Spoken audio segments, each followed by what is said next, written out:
Welcome, parents and families. Today we will discuss critical college health issues your student should be prepared to navigate during their first year on campus. University Health Services has a team of prevention professionals who work to make the college experience safe for all students, but we can't do that without you. During this presentation, we will address alcohol abuse, sexual and relationship violence, mental health and suicide, and campus climate.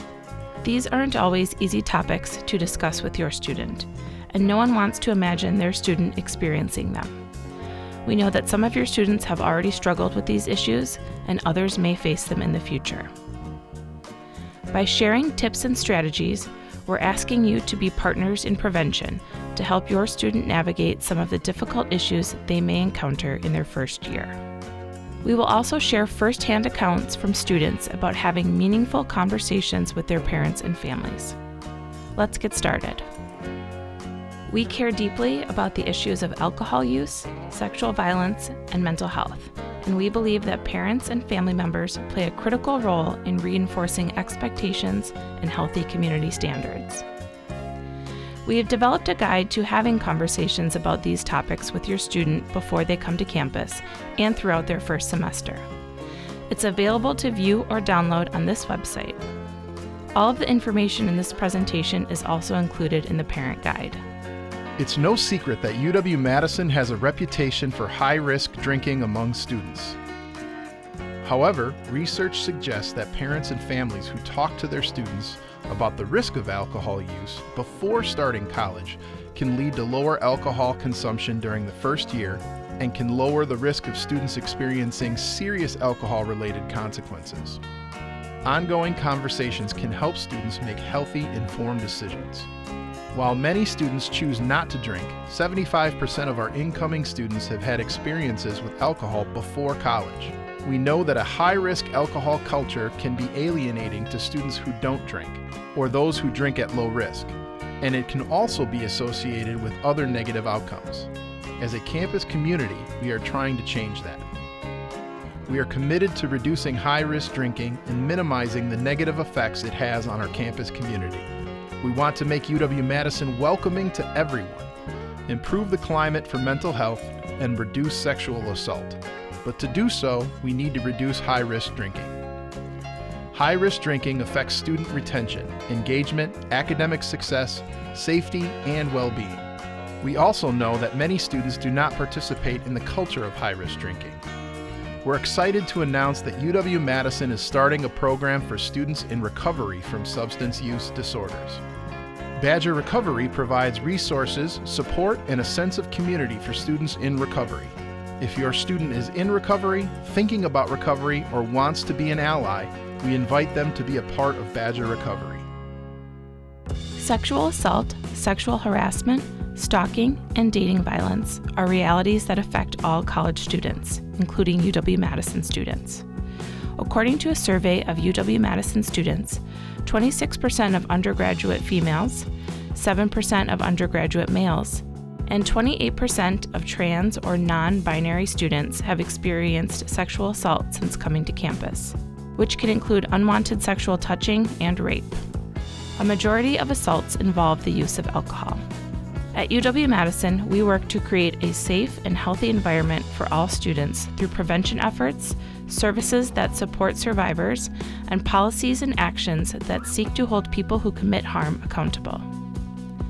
Students play an important role in keeping our campus safe by interrupting harmful behaviors that may lead to violence and contributing to a campus culture that promotes consent, respect, and care. As parents and families, you make a difference by talking to your students about their values and what they want out of their social life and relationships.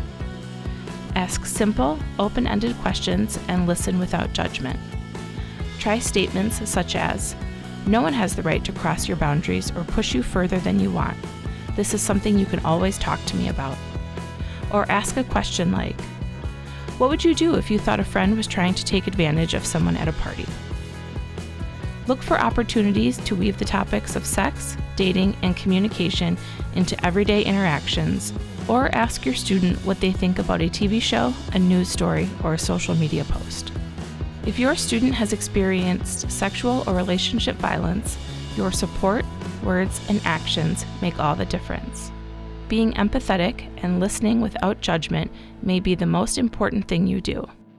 The parent guide includes sample language and conversation starters for you to consider. UHS offers confidential counseling and support services for survivors, whether they experienced violence on campus or before they came to UW-Madison. Students have the right to report sexual or relationship violence to campus via the Title IX office, the Dean of Students office, and/or law enforcement. Or they may choose not to report at all. All reports will be taken seriously and investigated thoroughly, promptly, and fairly. Student survivors are entitled to reasonable accommodations with academic, living, and work situations, whether they report or not. It's important to allow your student to decide how they proceed after an experience of violence. You can offer to serve as a support person to accompany your student to meetings or appointments, or help them contact a victim advocate. More information and resources for survivors is available on the UHS website.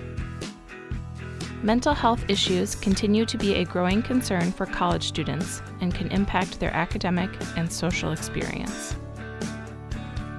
1 in 4 adults will experience a mental health issue in their lifetime. The UW-Madison Healthy Minds Survey indicates that 31% of students screen positive for depression, 27% screen positive for anxiety, and 11% report experiencing thoughts of suicide in the past year. These statistics are similar to college students nationwide.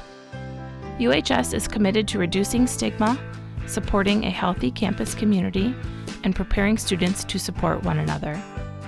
Parents and family members can promote positive mental health among their students by making sure your student knows that treatment works, asking for help is normal and a sign of strength, and mental health services at UHS are easy to start, no cost, and confidential. First-year students have access to 5 online trainings that provide additional information on decisions around alcohol, consent, healthy relationships, and mental health and well-being. Alcohol EDU and You Got This are required for all incoming first-year and transfer students. Students can learn how to support a peer who might be experiencing a mental health crisis by taking the online course Suicide Prevention Training for UW-Madison students. Your student can access all of these programs in the learning management system, Canvas. Remember, all the information we've covered is included in the online parent guide. Please review it carefully and discuss these important issues with your student. UHS is working to make our campus a safer, more inclusive place, but we need your engagement and partnership to succeed. We invite you to stay connected to UHS news and services for students by following us on social media channels. We post about campus events, share health-related information specific to students, and promote the different services available at UHS. If you have questions that weren't covered here today or questions specific to your student's health, you can email us at uhs.wisc.edu. Our providers and staff are here to help support your student. Thank you for being an important part of their college experience. Your student is listening to you.